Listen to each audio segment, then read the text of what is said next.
Hello, welcome back to Sportsbet TV. Paul Alster with you, and I'm looking forward to the fourth day of the Cheltenham Festival, which is rapidly proving as exciting and thrilling a festival, I think, as we've seen for a very long time. Day one was the absolute standout with some extraordinary performances from Constitution Hill and Honeysuckle, but on day two as well, there was some fine performances, particularly in Ergameni, but he was a short price. And unless you're Tony Bloom, who's sticking 400,000 on at 11.08 or whatever, it doesn't really work for the likes of us. Although if you wanted to say you're back to win it, then there were plenty of shorties you could have been on over the last 2 days. Now, of course, they changed to a different course ahead of day three, and that traditionally has often made a difference to the way the results have gone. I've got two selections for you for Friday. Just very quickly going back where we've got so far. Day one, well, it was a loser for us, but only just.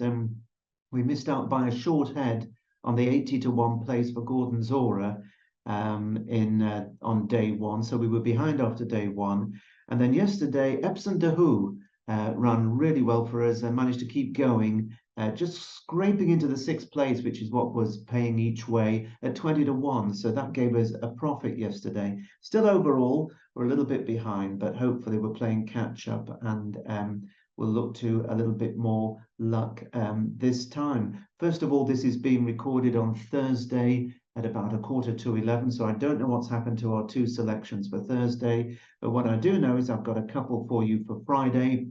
I've also got 4 or 5 selections going to be going up at Out in Front on Patreon, and you're welcome to take a look at that and consider subscribing on the link below this screen.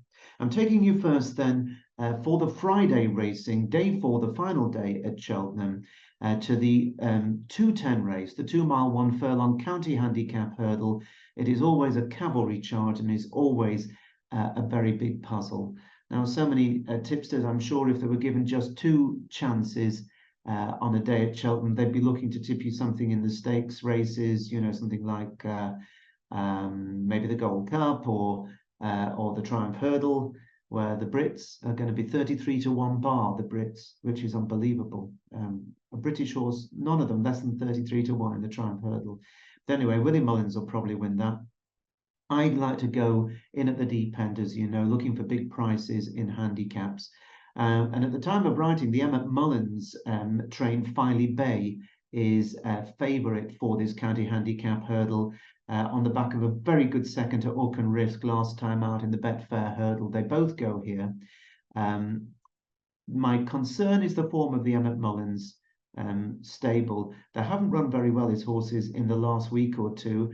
And of course, he's got the Grand National winner going in the Gold Cup, who would have a massive chance if he's on song and the stable's okay. So Filey Bay favourite, but I wouldn't be recommending him, even though he could run very well in the JP colours. I'm not so sure Hock and Risk, Chris Gordon's runner, is going to be quite as effective on the much softer ground. There'll be no ground excuses, though, for the Willie Mullins trained Hunter's Yarn, whose first time in a handicap off a mark of 147. He loves soft ground, and he won a Navan listed race last time out comfortably. Now, Willie Mullins also runs the tremendous horse Sharjah, who's been a Grade 1 horse, placing in champion hurdles, winning 3 Grade 1 Matheson hurdles. He's still a force to be reckoned with, and he's going in a handicap here off top weight of 12 stone. You wouldn't be at all surprised to see Sharjah being right in the thick of it, despite giving weight away all round. And Willie also has a Winter Fog and St. Sam, both of whom have claims. Of the British runners, Harry Fry's Gin Coco is unexposed and certainly is going the right way, while Dan Skelton, who had a well-backed winner of the Coral Cup yesterday in Langadan, he runs Pembroke. They're the shortest price of the British horses, and they've both got some sort of a chance. Also, Nicky Henderson. He's got First Street, who is a very classy horse. He really is. And he ran second in this last year to none less than State Man, who is a genuine Grade 1 performer and finished, of course, second in the champion hurdle on Tuesday to the great Constitution Hill. So First Street will possibly be amongst the very best of the British runners, but he is running off a mark £10 higher than last year.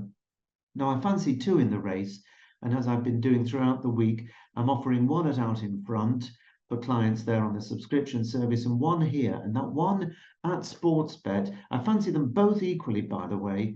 The one here is Pied Piper, who's trained by Gordon Elliott and is the mount of Davy Russell. Gordon's having a good week. He's been amongst the winners. And this Pied Piper, who started off in Britain for John Gosden and was rated 90 on the flat, he joined Gordon Elliott in October of 2021, and on his very first start over hurdles, he beat Vauban by half a length on heavy ground at Punchestown. Little will be to know that Vauban will go on to win the Triumph Hurdle. Of course, he ran well in Grade 1s subsequently. As for Pied Piper, well, he went on to win over this course and distance in a Grade 2 in January 22, and then he finished third to his old rival Vauban in that Triumph Hurdle on good to soft ground before finishing second in the Grade 1 at Aintree in April. Well, I say he finished second. He didn't. He actually won. Well, he dead heated. But then he was demoted after a little bit of interference in the closing stages. So he was actually demoted to second place, which was a pretty gut-wrenching for connections, I'm sure. But essentially, he is more or less a Grade 1 winner. Now then, he won his first two races this season. He won at Cheltenham and then he won at Down Royal. And then he was tailed off behind State Man in the Matherson Hurdle at Leopardstown at Christmas. And clearly something was wrong. And afterwards, the vet reported that he was what they call post-race abnormal. So clearly he was a sick horse. Something was wrong. So you can draw a line through that run at Christmas. And he's much better judged on his latest effort. That was when he finished 6.5 lengths behind State Man, which is much more like it, in the Grade 1 Irish Champion Hurdle, the form of which has turned out to be absolutely sensational because State Man went on to finish second in the Champion Hurdle to the mighty Constitution Hill.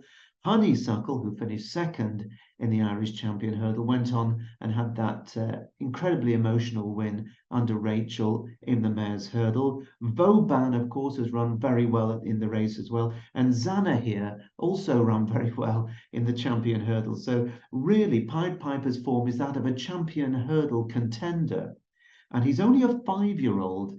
So unlike Sharjah, who's a 10-year-old and possibly is just past his prime, although still very, very good, I believe Pied Piper is getting better. And his first time in a handicap off a big mark of 154, so it won't be easy. But the horse goes really well at the track. He loves soft ground. He ran a blinder in a red-hot race last time. He was originally 18-1 when I wrote my notes, but that has gone. And as of 10 to 11 on Thursday morning, he's 16-1 each way for 6 places with a host of firms that include Ladbrokes and Corals, Bet UK, Paddy Power, Betfair, Bet365, and William Hills. So Pied Piper is my choice to run a very big race, one of two I really fancy in the race. And I think he's going to go very well for Gordon Elliott and Davy Russell. Now, my second choice on Friday is in the very last race of the meeting. So we'll have had all the thrills and spills of the Gold Cup and the Fox Hunters Chase and so on and so forth. And then the very last race, which is known as the Getting Out Stakes, and for some possibly will be the Getting Further Into It Stakes, is the 5:30, the Martin Pipe Conditional Jockeys Handicap Hurdle, 2.5 miles and 22 runners on soft ground. Again, there are two horses that I fancy in this race, giving myself two chances. One I'm presenting over at Out in Front, the other I'm offering you here. Now, I'm not going to go through a lot of form lines in this race because, to be honest, there are a host of horses with chances. Ireland have a very good record in this race, as they have in so many these days at the Cheltenham Festival. They've won 5 of the last 6 renewals, and Gordon Elliott's throwing plenty of darts at the target with 6 runners.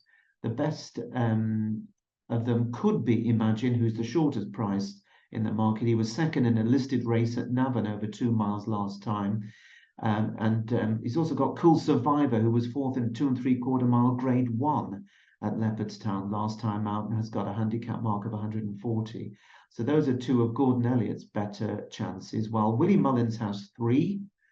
He's got Spanish Harlem, which always makes me want to break out into song.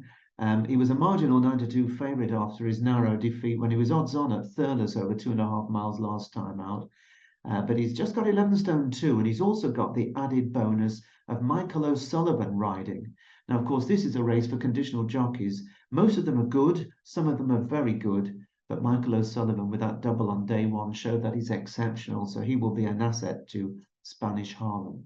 Now, if the ground dries out a bit before the last race, if we say have good to soft ground, then I could very easily see the Paul Nicholls trained Irish Hill running a mighty race. He is a horse that I would have possibly been tipping up if we'd known that we were looking at ground that was going to be good to soft. But at the moment, they're still saying it's going to be on the soft side. So my suggestion to you here is a horse called Might I. He is trained by Harry Fry and is the mount of Lorcan Murter, a very good conditional rider. And I think he'll run a very big race despite having a lot of weight. He's got 11 stone 12, he's rated 145. But there's a reason why he's rated so highly. If you look at his form last year, he did not shirk the issue. He took on Constitution Hill and finished second. Admittedly quite a distant second, but he finished second at Constitution Hill.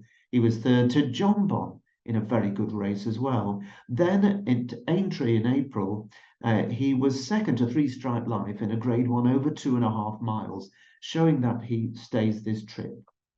Now, he's had just a couple of runs this year. I think they've had this race on the radar all season, and I think they've also had it as a stepping stone back to that to Aintree, where I think they're going to go for the 2.5 mile of the grade 1 at Aintree. So what has he done this year in his 2 runs, this season, I should say? Well, he travelled very well, but he didn't stay first time out when he was trying 3 miles for the first time in a hot grade 3 handicap hurdle. He was actually right there between the final 2, but clearly the petrol mark hit empty and he ran out of puff going towards the final flight. That was first time out, so he might well have also just needed the run. But everything was much more to our liking in his second run, although over a trip that is short of his optimum. That was when an excellent next second to Hacker de Place, who was receiving £7 here at Cheltenham in a 2 mile 1 furlong handicap hurdle in late January. He was staying on really strongly at the finish. 2.5 miles is his trip. Soft ground is his surface. Cheltenham has seen him run some very good races. I think he's got everything going for him, Might I. He was a 12 to 1 shot when I made my notes earlier, and a little bit like Pied Piper, there's already been money for him this Thursday morning ahead of Friday, and he's offering at 11 to 1. That's for 6 places. Betfred is still offering that, and I think he'll run really well. And remember that Harry Fry, who doesn't have many runners at the festival, but he's got a fair strike rate. He went oh so close to winning on Tuesday with Love Envoy just edged out by the brilliant Honeysuckle. So he may well gain compensation with Might I. So Pied Piper and Might I are my last 2 selections at Sportsbet for Cheltenham 2023. It's been a challenging start the first 2 days, but I'm hoping that the second 2 days we're going to see our horses give us a proper shout. I'm not going to be offering a selection for the weekend. I think we've had enough for this week. I will be back next week on Friday, looking ahead to next weekend's selections. But whatever you back over the final 2 days of this brilliant racing fixture, I hope they run well for you. And I hope that you'll join me again next weekend for more at Sportsbet. Bye-bye for now.